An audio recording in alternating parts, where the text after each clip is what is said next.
దేవుని నామమునకు మహిమ కలుగును గాక. ప్రభునందు ప్రియులరా, మన ప్రభువు రక్షకుడునైన క్రీస్తు యేసు పరిశుద్ధ నామములో మీ అందరికీ శుభములు. 24వ తేదీ మే మాసము 2026వ సంవత్సరం.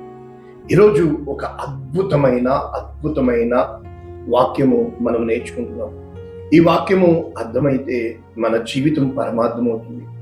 మన జీవితము అనేక మందికి వెలుగునిచ్చేదిగా, అనేక మందికి ఆశ్రయగృహముగా, అనేక మందికి ఆధారంగా ఉంటుంది. అటువంటి వాక్యము ఈరోజు వాక్య ధ్యానము.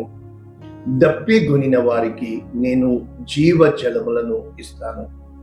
దప్పిగొనిన వానికి నేను జీవ జలములు ఇస్తాను. ప్రకటన గ్రంథము 21వ అధ్యాయము 6వ వచనం.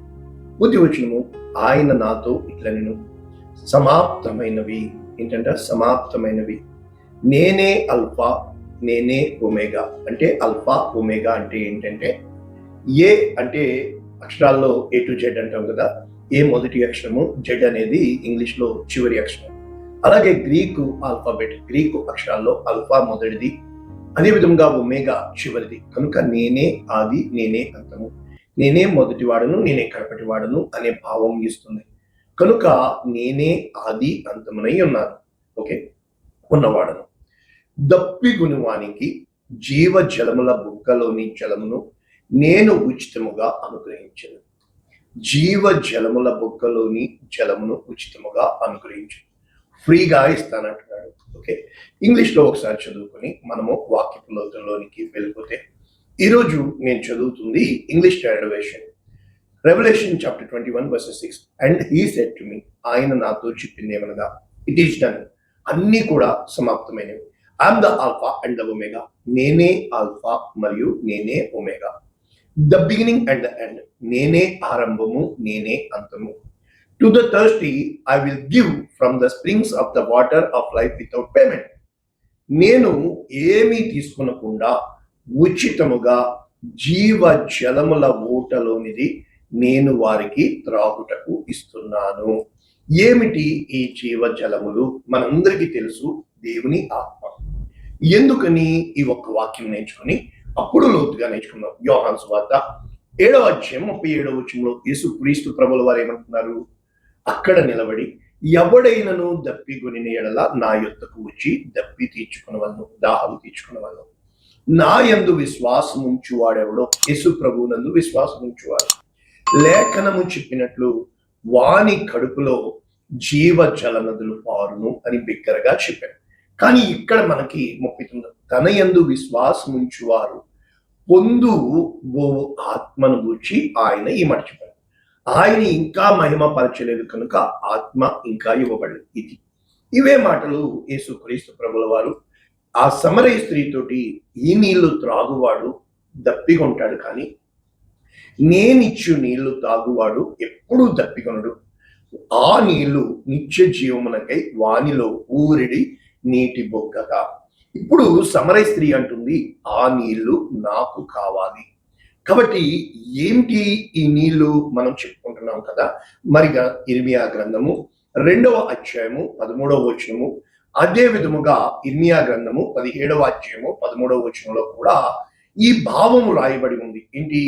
నా జనులు 2 నేరములు చేసి ఉన్నారు, జీవ జలముల ఊటనైనా నన్ను విడిచి ఉన్నారు, వారి కొరకు వారే. అంటే జీవ జలముల ఊట అంటే దేవుని ఆత్మ. ఆత్మతో ఆయన ఆరంభించాడు, ఆత్మతో ముగిస్తాడు. కనుక మరి జీవ ఆహారము అంటే పరలోకము నుండి దిగి వచ్చిన జీవాహారము నేనే. ఎవడైనను నన్ను పూజించితే వాడెల్లప్పుడూ జీవించును. నేనిచ్చు ఆహారము లోకమునకు జీవము కొరకు. కనుక ద బ్రెడ్ ఆఫ్ లైఫ్, వెరస్ ఇప్పుడు స్ప్రింగ్స్ ఆఫ్ లివింగ్ వాటర్. ఇప్పుడు ఈ జీవ జలములు, జీవ ఆహారము కోసం మనం నేర్చుకోబోతున్నాం. ఇక్కడ స్టేట్మెంట్ ఏం చెప్పబడుతుంది? నేనే మొదటి వాడను, నేనే కడపటి వాడను, నేనే ఆది, నేనే అంతము, నేనే అల్ఫా, నేనే ఒమేగా. ఈ అన్ని భావాలు ఈ ప్రకటన గ్రంథంలో మనం ఒక్కసారి చూసేస్తే స్పష్టంగా ప్రకటన గ్రంథంలో ఎన్ని చోట్ల అంటే, మొదటి అధ్యాయము 8వ వచనం ఏమని చెప్తున్నాడు? అల్ఫా ఒమేగా నేనే. వర్తమానము అంటే ఇప్పుడు జరుగుతున్న ప్రజెంట్, భూత భవిష్యత్ అంటే గతము పాస్ట్ ఫ్యూచర్. భవిష్యత్ కాలంలో ఉండువాడను నేనే. నేనే దేవుడను, నేను తప్ప వేరొక దేవుడు లేడు. అదే విధముగా ప్రకటన గ్రంథము 22:13, నేనే అల్ఫా నేనే ఒమేగా, నేనే మొదటి వాడను ఆదియు అంతమునై ఉన్నాను కడపటి వాడు. ఇక్కడ 3 వచ్చింది. నేనే అల్ఫా నేనే ఒమేగా, నేనే ఆది నేనే అంతము, నేనే మొదటి వాడను నేనే కడపటి వాడు. కనుక ఎప్పుడైతే మనకు ఈ వాక్య జ్ఞానము ఉంటుందో, వాక్యము నందు అవగాహన ఉంటుందో, మన కష్టానికి ముందు దేవుడున్నాడు, మన ఇష్టానికి ముందు దేవుడున్నాడు. ఆయన మనల్ని ఇక్కడ చూస్తున్నాడు, ఇక్కడ చూస్తున్నాడు. అంటే మన పుట్టక ముందు మన తల్లిదండ్రులతో, మన కన్నవారితో, మనము కనిన వారితో, మనం మధ్యలో ఉన్నవారు. కనుక ఆయన మన మొదలు, ఆయన మన తుదలు. కనుక ఎప్పుడైతే మనము మధ్యలో ఉన్నవారమని, మంటివారమని గ్రహించుకుంటామో, ఇప్పుడు ఇవే వాక్య భాగాలు యెషయా గ్రంథము 41:4లో ఏమంటున్నాడు? మానవ వంశములను ఆది నుండి పిలిచిన వాడనైనా నేనే యెహోవాను, నేను మొదటి వాడను కడపటి వాడు. ఇదే వాక్యాలు 44:6లో యెషయా గ్రంథంలో, ఇశ్రాయేలీల విమోచకుడు సైన్యములకు అధిపతి యెహోవా, నేను మొదటి వాడను కడపటి వాడను, నేను తప్ప వేరొక దేవుడు లేడు. మరి ఇంత గొప్ప దేవుణ్ణి కలిగి ఉన్న మనము ఎలాగ నేర్చుకోవచ్చు ఈ వాక్య జ్ఞానము? భక్తుడు తన జీవితంలో ఈ పాట మాకు ఇచ్చాడు. దేవుడు కీర్తనలో 102లో ఈ భయంకరమైన భావాలు ఉంటాయి అన్నమాట. ఎంత కష్టముగా ఉంటాయంటే కొన్ని వాక్యాలు మన జీవితంలో సాక్ష్యాలుగా, కన్నీటితో ఉన్న మనము ఎలా ప్రార్థన చేయాలి? ఇక్కడ కీర్తనకారుడు రాస్తున్నాడు, కీర్తన 102:24 నుంచి, నేను ఇలాగు ప్రార్థన చేసి తిని, నా దేవా, నా దినముల మధ్యలో ఎందుకు నన్ను తీసుకుని వెళ్ళిపోతున్నావు? నీ సంవత్సరములు తరతరములకు ఉంటుందే. ఆది యందు నీవు భూమికి పునాది వేసిన వాడవు. ఆకాశములు నీ చేతి పనులు, అవి అన్నీ నశించిపోతావు, కానీ నీవు నిలిచి ఉంటావు. కారణం నీవే ఆది, నీవే అంతము. అవన్నీ వస్త్రములు ఎలా పాతిగిలిపోతాయి, కానీ అవన్నీ మనం తీసివేస్తాము, మార్చుతాము, కానీ నీవు మారని దేవుడవు. నీ సంవత్సరములకు అంతము లేదు, నీవు ఏకరీతిగా ఉన్నవాడవు. కనుక నా ప్రార్థన ఆలకించయ్యా అని భక్తుడు చూశారు. అంటే ఇంత గొప్ప వాక్యాలు మనము నేర్చుకోవాలి అంటే ఇక్కడ మనల్ని ఎలా పిలుస్తున్నాడు? ఒకసారి మనం చూసినప్పుడు ఈ ప్రకటన గ్రంథం 22:17 కూడా మనం పిలుస్తున్నారు. ఎవరెవరు? ఆత్మ, పెండ్లి కుమార్తె రమ్ము అని చెప్పుచున్నారు. ఎవరిని? వినువాడు రమ్ము అని చెప్పాలి. ఎప్పుడైతే మనము చెప్పుతామో, దేనికి? దప్పిక గొన్న వారిని రానివ్వండి. ఎవరైతే జీవజలములను ఇష్టపడి వస్తున్నారో వారిని రానివ్వండి. కనుక దేవుడు పిలుస్తున్నాడు ఈ రోజు నిన్ను నన్ను, రాండి నా యుద్ధకు వచ్చి ఈ జీవజలములు. మరి యెషయా 55 కూడా మనకి ఇదే కదా చెప్తుంది. ఏమంటున్నారు? దప్పిగొనిన వాళ్ళారా నీళ్ళ యుద్ధకు రండి, నేను నీకు నీళ్ళు ఇస్తాను, ఆహారం ఇస్తాను, ఏమీ లేకపోయినా నేను మీకు సమస్తము సమకూరుస్తాను.